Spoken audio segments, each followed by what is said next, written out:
जय Hind students. Question है, झांसी की रानी लक्ष्मीबाई का संक्षिप्त जीवन परिचय देते हुए ब्रिटिश हुकूमत के विरुद्ध उनके विद्रोह एवं शहादत का उल्लेख कीजिए। तो बात करें झांसी की रानी लक्ष्मीबाई के जन्म की, तो इनका जन्म हुआ था सन 1835 में गोलधर गोल घर वाराणसी में है। इनके पिता का नाम था मोरोपंत तांबे और माँ का नाम था भागीरथी बाई। इनके पिता मोरोपंत तांबे बिठूर के पेशवा बाजीराव द्वितीय के यहाँ नौकरी करते थे। इसलिए जो लक्ष्मीबाई का पालन पोषण है वह बिठूर के राजमहल में ही हुआ। बात करें लक्ष्मीबाई के बचपन के नाम की, तो इनके बचपन का नाम था मणिकर्णिका और मनु। किंतु बाजीराव द्वितीय जो थे वह लक्ष्मीबाई को छबीली कहकर पुकारते थे। छबीली।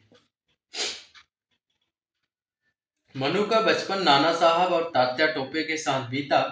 तात्या टोपे ने ही युद्ध कौशल का प्रशिक्षण दिया।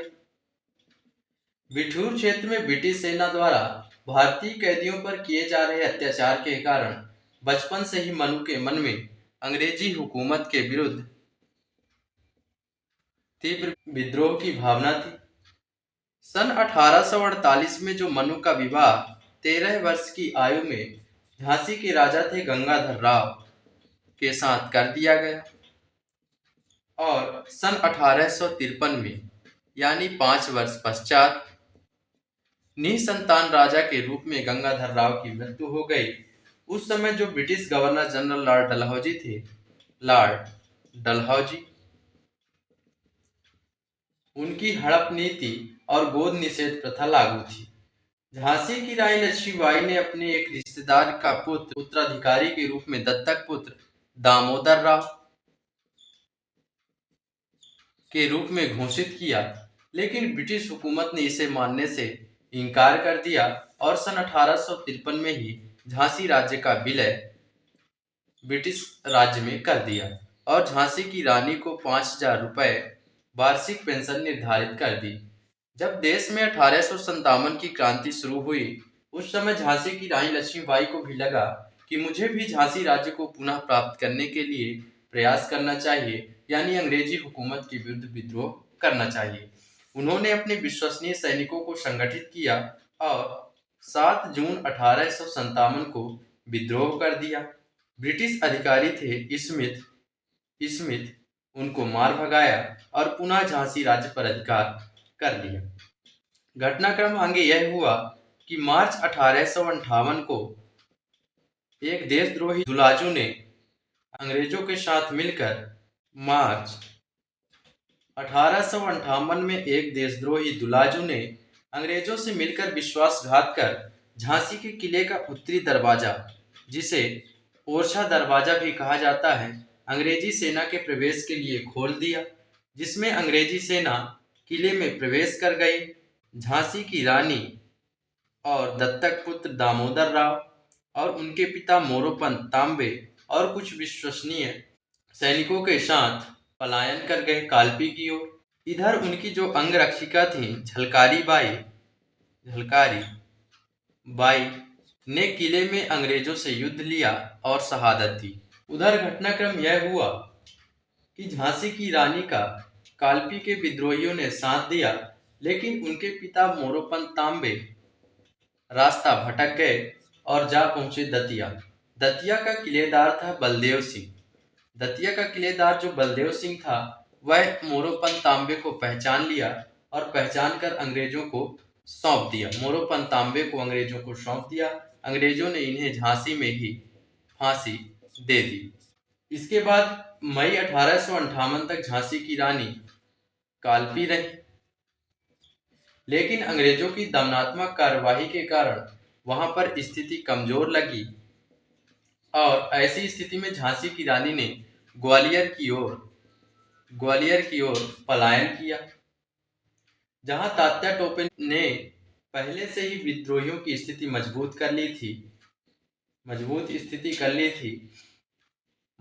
स्थिति को देखते हुए जो ग्वालियर के शासक थे जयाजी राव सिंधिया वह अंग्रेजों के साथ मिलकर आगरा भाग गए और इनके खजानची थे अमीर चंद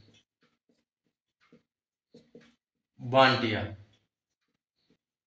ने विद्रोहियों को 5 महीने का अग्रिम वेतन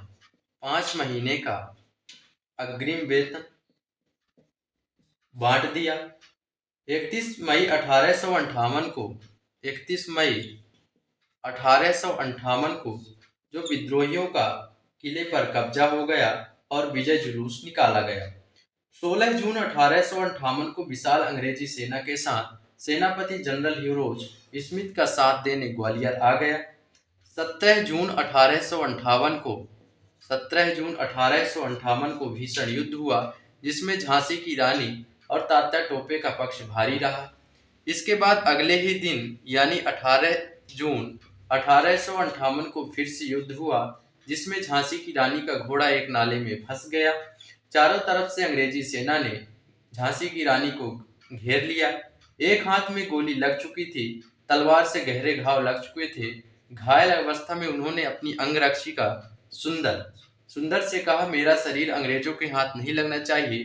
तत्काल उन्हें बाबा गंगादास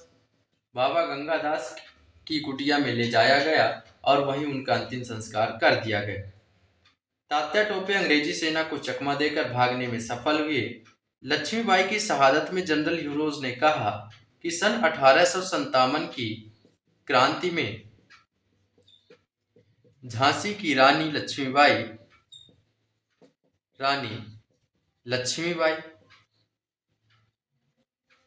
एक अकेली जवा मर्द थी।